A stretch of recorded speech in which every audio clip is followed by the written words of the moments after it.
여러분 반갑습니다. 권영호TV 채널을 방문해 주신 여러분께 오늘은 여러분과 함께 생각해보는 시간을 가졌으면 해서 이 시간을 마련했습니다. 어떤 것인가? 어떤 분이 화물 자동차를 타고 계십니다. 그 화물 자동차에서 나타난 증상이 DPF 경고등입니다. 이 DPF 경고등이 켜졌다. 이분의 내용을 여러분께 먼저 소개를 하겠습니다. 어떤 내용인가? 이 경고등이 켜졌을 때 경고등, 점등, 여러분은 정비를 못하죠. 그럼 어떻게 해야 돼요? 가셔야 되겠죠. 정비하러. 어딘가는 갑니다. 정비하러 간다. 여기가 크든 작든 관계없습니다. 그러면 여기서 진단을 하겠죠. 그리고 나온 결론, 이분들은 여기서 어떤 결론을 내렸냐면 EGR을 교환해야 되겠다 라고 하는 결론을 내린 것 같습니다. 그래서 바꿨어요. 비용이 만만치 않네요. 보니까 국산 화물차인데 1톤 화물차인데 비용이 90만 원이래요. 글쎄요, 작업비에 대해서는 제가 언급하면 안 되겠죠. 정비하는 분마다 코스트가 다를 테니까 이건 과하다, 과소하다, 그건 떠나서 90만 원이 나왔다. 이 90만 원을 비용을 들이고 정비를 해서 출고를 했다. 운행 했더니 도루묵 증상이 전과 동일하다 이렇게 됐습니다. 그래서 또다시 또 방문했다. 이번에는 DPF를 거론하면서 탈거를 했던 모양입니다. 그랬더니 자, DPF 모양을 한번 그려보겠습니다. 이렇게 되어 있는데 여기 부분에 구멍이 났어요. 구멍. 여러분, 구멍난 DPF 보겠습니다. 다시 한번 DPF를 이렇게 그렸어요. 그리고 이런 식으로 되어 있는데 이 부분에 구멍이 났다. 엔진에서 배기가스가 지나가면 이렇게 지나가든 이렇게 지나가든 어떻게 지나가든지 간에 구멍이 뚫리면 여기서 소리가 나죠.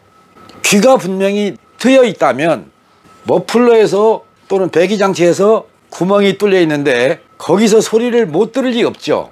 문제가 있었다면 이 부분에 구멍 때문에 경고등이 켜졌겠는가 한 번쯤은 생각해 보셔라. 자, 그런 말씀을 드리고 싶습니다.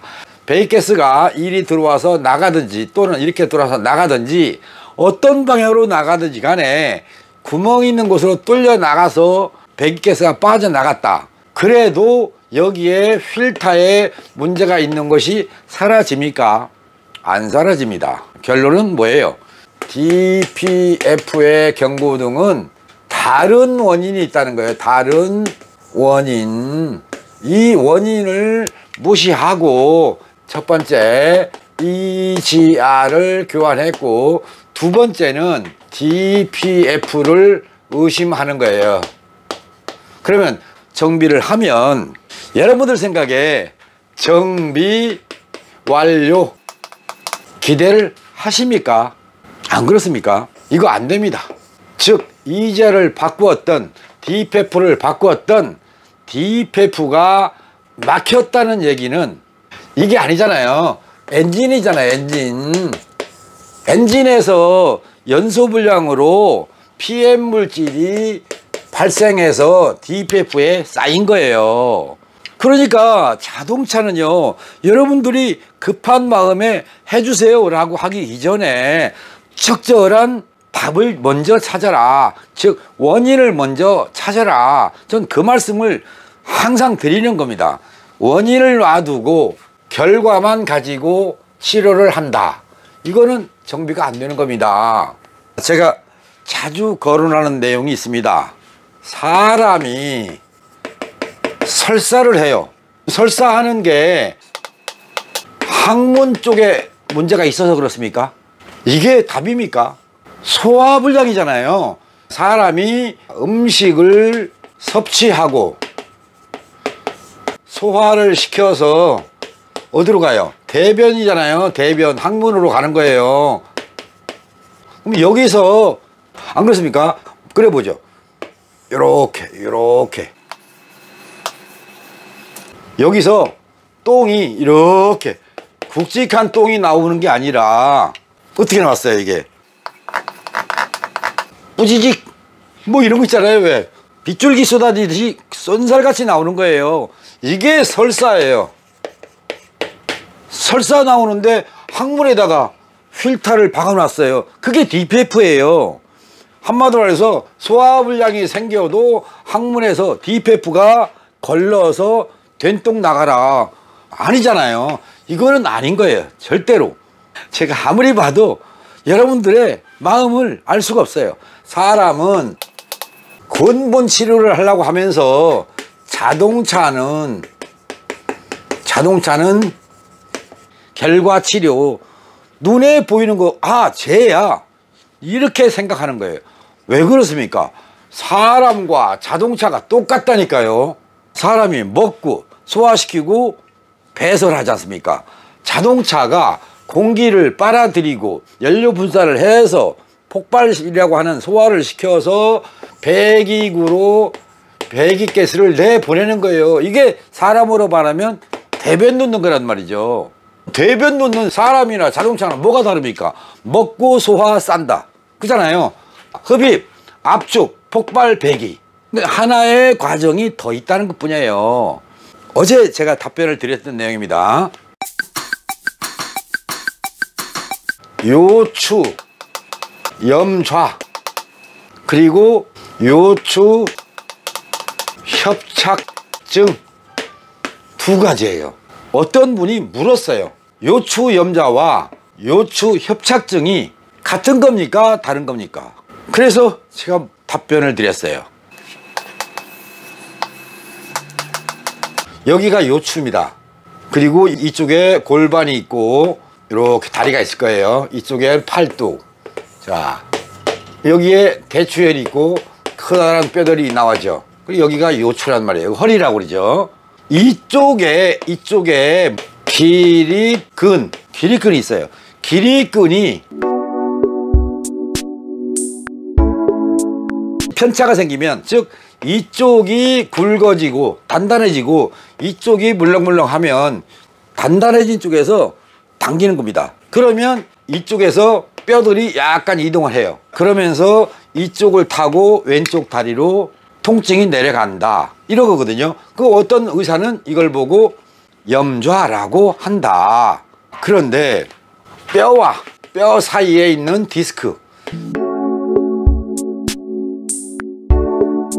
디스크가 눌리면, 즉 기립근이 양쪽에 있는 기립근이 약해지면 눌리죠. 눌리니까 가운데 있는 디스크가 옆으로 삐져나간다. 삐져나가면서 이렇게 내려가는 신경, 이 신경을 자극을 하게 되니까 통증이 내려간다. 그러면 협착증, 이럴 때 어떻게 수리합니까? 수술합니까? 삐져나온 디스크를 잘라낸다. 여기다가 주사를 놓아서 통증을 없앤다. 뭐 이런 식으로 치료 행위를 한다. 이게 현재 우리 의사들이 치료하는 방법이다 라고 제가 답변을 드렸어요. 그런데 이분한테 드렸던 답변 내용 속에 뭐가 있느냐면, 키를 잰다. 사람 머리, 몸통, 다리에서 키를 잰다. 신장 측정을 한다. 그리고 나서 푸시업을 10회만 빠르게 한다.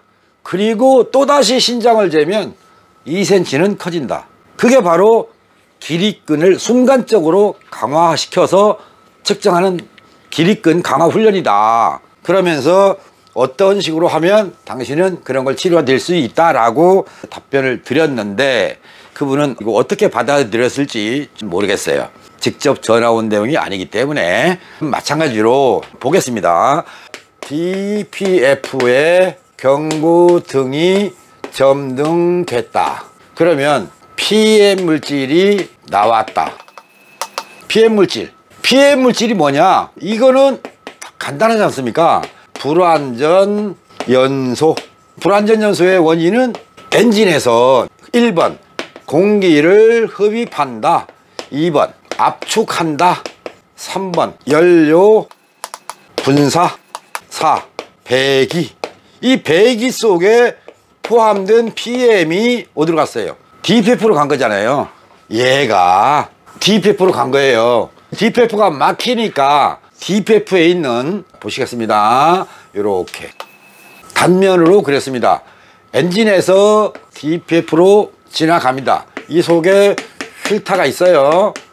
촉매와 같은 역할을 하는. 여기서 이쪽에 있는 A와 뒤쪽에 있는 B 압력 편차, 들어가는 쪽의 압력과 나가는 쪽의 압력의 편차를 보니 압력 편차가 이만큼 돼야 되는데 이렇게 커졌다. 그 얘기는 뭐예요? 막혔다는 뜻이에요. 막혔으니까 여기서 센서가 어디로 보냈어요? ECU로 보내서 ECU가 계기판에다가 경고등을 띄워준 겁니다. 그러면 DPF를 갈아야 되겠습니까? 그리고 EGR을 바꿔야 되겠습니까? 아니지 않습니까? EGR 밸브가 매연 나오게 하는 주범이다 라고 착각들을 하시는데요. 여러분들 돈이 그렇게 많습니까? 그런 돈 있으면 이웃돕기 하십시오. 아니면 제 영상을 보시고 한 수 배웠다 싶으면 저한테 기부하십시오. 신나서 여러분들을 더 자주 만날 것 같습니다. 영상 편집팀도 만들고 촬영팀도 만들어서 더 많은 영상을 여러분께 제공할 수 있겠습니다. 그런데 지금은 안 오시답니다. 분명히 원인 파악을 먼저 해라, 이렇게 말씀을 드리면서 한번 보겠습니다. ECU입니다.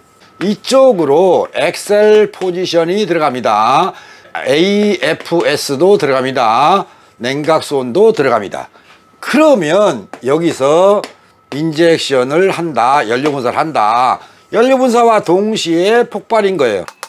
왜? 연료분사는 고온 고압의 공기 압축된 가스에다가 연료를 분사하면 스파크 플러그가 없이도 착화가 된다, 불이 붙는다. 그래서 폭발을 한다. 폭발해서 나간다, 배기가스가. 여기에 DPF가 있다. 여기에 A와 B라고 하는 앞단과 뒷단, 끝단에 있는 차이를 감지해서 ECU로 통보한다, 이렇게 돼 있어요. 그러면 ECU가 이걸 통보받아서 계기판에 경고등을 띄운다고. 지금 ECU가 이 통보받아서 EGR한테 야, 네가 도와줘 하고 도움 요청을 안 했어요. ECU는 이거의 신호를 받아서 뭘 제어하는 게 아니에요. 다른 방법으로 제어해요. EGR은. 다시 한번, DPF는 분명히 오염 또는 막힘 이렇게 돼 있지만 원인은 공기를 덜 빨아들였느냐, 압축을 잘못했느냐, 이겁니다. 그리고 EGR 밸브를 통해서 압축이 덜 될 조건으로 작동했느냐, 이런 걸 보는 겁니다. 그리고 인젝터에서 분사를 잘못했느냐, 이거는 아니다. 그러니까 인젝터 무시, 냉각수온 센서 무시입니다. 그러면 에어 프로세스 하나 남았어요. AFS 신호를 누가 받습니까? ECU가 받습니다. 그리고 얘가 EGR로 명령을 합니다. 야, 너 뭐하니? 빨리 도와줘. 이렇게 얘기합니다. 그러면 EGR 밸브가 작동합니다. 그런데 작동하지 않아야 할 조건, 무슨 말인가? 잘난 체 한다고 하는 말처럼 가만히 있으면 중간이나 가지 하는 것처럼 가만히 있어야 될 시기에 EGR 밸브가 그냥 뭔가를 해버리는 거예요. EGR의 조기 작동.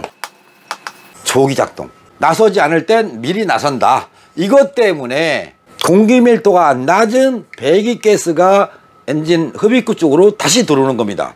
그러니까 새로운 공기가 엔진 쪽으로 빨려 들어가는데 중간에서 새치기로 더운 공기가 들어와 버리니까 엔진 속으로 들어가야 할, 실린더 속으로 들어가야 할 충분한 공기의 유입이 안 일어나고 부족한 공기가 들어온 걸 가지고 압축을 했기 때문에 권영우 영상에서 등장하는, 여러분 기억나시죠? 압축말 온도 T2 값 입실론의 카파 마이너스 1승 곱하기 하는 거, 이 압축말 온도 값이 내려간다. 낮아진 압축말 온도의 공기 속에다가 연료 분사를 하면 완전연소가 아닌 불완전연소가 돼서 PM이 발생한다. 가솔린 자동차나 디젤 자동차나 압축말 온도 T2 값의 중요성, 여러분 절대로 잊지 마십시오. 날 잊지 마세요. 물망초. 절대로 잊으면 안 된다. 압축말 온도를 유지시키는 거. 유지. 어떻게 유지시켜야 되는가? 간단하죠. 공기 흡입, 그 다음에 압축, 이거지 않습니까? 공기 흡입이 잘 되게 한다, 압축이 좋게 한다. 이러면 압축말 온도는 유지가 되는 거예요. 그러면 늘 분사된 연료가 뻥뻥 터지는 완전연소를 하는 겁니다.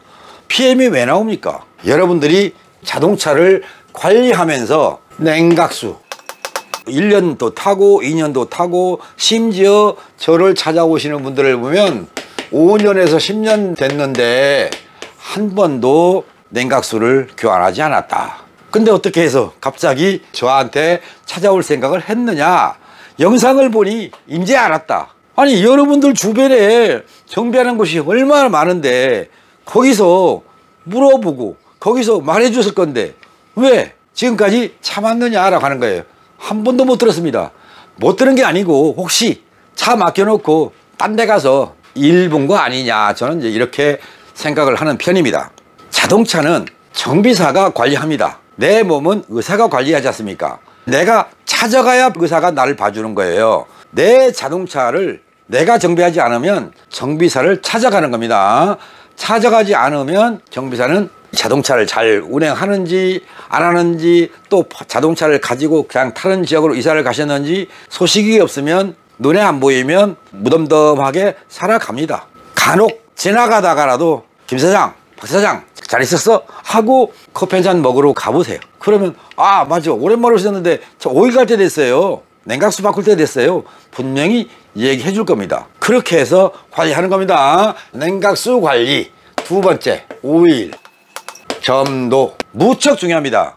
예전에 엔진에서 밸브 간극을 조절하던 식의 엔진이 있었어요. 그때는 오일 점도 크게 중요하지 않았어요. 밸브 간극으로 압축 성능을 좋게 하는 거고 흡입 성능을 좋게 하는 거예요. 그러니까 중요하지 않았는데, 이게 신세대가 되면서부터 오토렛이라고 하는 밸브 간극 조절하지 않는 방식으로 자동차가 나왔어요. 그렇게 하다 보니 이렇게 오일 점도가 두꺼우면 밸브가 늘 열려있는 상태가 되는 겁니다. 그래서 유막이 얇은 오일을 사용하는 겁니다. 그러면 오일 감소도 안 일어나고 밸브가 떠서 압축가스가 역류할 일도 없고 또 배기가스 쪽으로 빠져나갈 일도 없다. 그래서 압축말 온도 값이 유지가 된다. 그런데 오일 점도 가령 10W에 30을 넣으라고 돼 있는 자동차에 0W에 40을 넣죠. 30과 40의 오일 두께 차이는요, 여름 이불과 겨울 이불의 차이. 엄청나게 두꺼운 오일입니다. 근데 이 오일을 넣어요. 이거 말고 50을 넣는 경우도 있어요. 이러지 말고 차라리 그리스를 넣으시지. 왜 이러십니까? 엔진 오일 두께가, 오일 점도가 높으면 높을수록 좋다, 이렇게 착각들을 하시는 것 같은데 그러지 마십시오. 저 오일 많이 팔아먹으려는 것도 아니고요, 오일 회사 거 팔아주기 위해서 제가 오일 홍보해 주는 것도 아닙니다. 오직 여러분의 차 엔진 성능입니다. 이 성능을 원상 복귀, 추락한 성능을 다시 원위치로 올려드리고 싶은 겁니다. 신차 성능 여러분 100%로 알고 계십니까? 절대로 아닙니다. 임신한 바 달고 나온 자동차, 여러분들은 새 차니까 기분 좋게 몰고 가시지만 100% 성능 안 나옵니다. 때려주게도 안 나옵니다. 시험한 말인가 모르겠지만 성능이 여기 있습니다. 여기 출고된 자동차의 냉각수 비중, 출고된 자동차의 오일 점도, 출고된 자동차의 스파크 플러그 캡을 보시면 100%가 안 나온다는 걸 아실 거고요. 세 가지 정비를 통해서 놀라운 엔진 성능의 변화를 여러분이 직접 경험하지 않으면 새 차라고 믿을 게 아니구나 라는 걸 아실 겁니다. 그거 하나만 생각하시고요. 여러분들 좋은 자동차를 원하신다면, 또 성능 좋은 자동차를 원하신다면 가솔린 3종 세트, 디젤 2종 세트, 3가지, 냉각수 오일 플러그 2종 세트, 냉각수 오일, 이것만 하면 됩니다. 디젤 자동차 며칠 전에 전화를 받았어요. 출장 좀 할 수 있습니까? 이유가 뭡니까? 시동이 안 걸려서요. 카니발 자동차인데요, 그날 날씨가 마이너스 11도씨였습니다. 시동이 안 걸린다. 오일이잖아요. 오일 점도가 높아서. 그러면 이 자동차는 그날 놔두고 날씨가 풀려서 5도 쪽으로 4도 쪽으로 상승되는 거죠. 마이너스 11도에서 위로 올라와서 4 내지 5도씨 정도 되면 마이너스 기온이라도 좋아졌잖아요. 이날의 오일 점도보다 묽어졌단 말이에요. 그러면 HLA의 작동이 좋아져요. 시동이 걸려요. 그래서 한마디 곁들여서 더 해드리려다가 못 갑니다. 그리고 말았어요. 그분이 권영호 TV를 보고 전화를 주셨다면 제가 상담해 드렸을지 모르겠는데, 저한테 전화가 걸려올 때 네이버가 전화를 연결합니다, 이런 때가 있습니다. 그런 분들은 동네에서 검색해서 찾은 분들입니다. 권영호 TV 채널을 보신 분이 아니란 말이죠. 그래서 그분들한테는 적당하게 상담해 드리고 있고요. 유튜브 잘 보고 있습니다. 그분들은 그래도 권영호 TV 영상을 보시고 전화를 주신 분이기 때문에 네이버가 전화를 연결합니다, 이런 말은 안 나옵니다. 왜? 그 영상에서 본 010-4781-0302 이 번호로 직접 걸면 네이버가 전화를 연결합니다, 이런 말이 안 나오기 때문에, 아, 이분은 유튜브를 보신 분이구나 라고 제가 알게 되는 것이고요. 어쨌든 간에 여러분, 지금 네이버에 질문이 돼 있습니다. 답변을 할까 말까 하다가 여러분께 먼저 소개하는 것입니다. DPF 경고등 1 EGR 교환 90만원, DPF가 빵꾸 났다, 비용이 90만원 달라고 한다, 이거 안 해도 이것만 하면 되는 거 아닙니까? 라고 하는 이 정비사와 전투용 질문으로 본 겁니다. 전투하기 위한 질문이 아닐까 싶어서 사실은 답변을 보류한 상태입니다. 그러나 권영호 TV를 사랑해 주시는 여러분께는 전해야 되겠다, 그런 생각이 들어서 이 영상을 올려드리는 것이고요. EGR 밸브를 바꾸는 것도 DPF를 바꾸는 것도 잘못이다. 물론 빵꾸 났으면 때우던가 바꿔야 되겠지만, 빵꾸 났다면 운전자도 못 들었고 정비사도 못 들었다, 이게 말이 되느냐, 저는 거기서 의심을 합니다. 이 구멍이 뭘까? 안 그렇습니까? DPF의 구멍이 뭐냐는 거죠. 그 구멍이 손가락만큼 컸어요. 그러면 거기서 쏟아내는 배기가스 소음이 엄청나게 클 텐데 그 소리를 왜 정비사도 못 듣고 운전자도 못 들었느냐, 저는 거기서 의문을 갖는다. 그러면 구멍만 뚫려 있지 배기가스는 안 빠져나가는 뭘 장착했던 흔적이 아닐까, 저는 거기까지 생각을 하게 되었고, 여러분께 일단은 소개는 하자. 이런 것들을 정비하려고 하지 말고 흡입이 잘 되느냐, 압축이 잘 되느냐, 이거를 봐라. 만일에 EGR 밸브가 의심스럽다면 AFS 값을 봐라. 공기량 센서 신호값이 정상보다 높아서 EGR 밸브가 작동한 것 아니냐, 그것 때문에 흡입구 쪽으로 배기가스를 역류시켜 버려서 공기 흡입이 잘 못돼서 압축 불량이 생기고 곧 피해 물질을 만들어내는 연소 상태를 만들었던 것은 아닌가, 여기까지 여러분께 소개하겠습니다. 이해하셨습니까? 여러분의 희망찬 내일을 위하여 오늘은 여기서 접도록 하겠습니다. 지금까지 시청해 주신 여러분 고맙습니다. 감사합니다.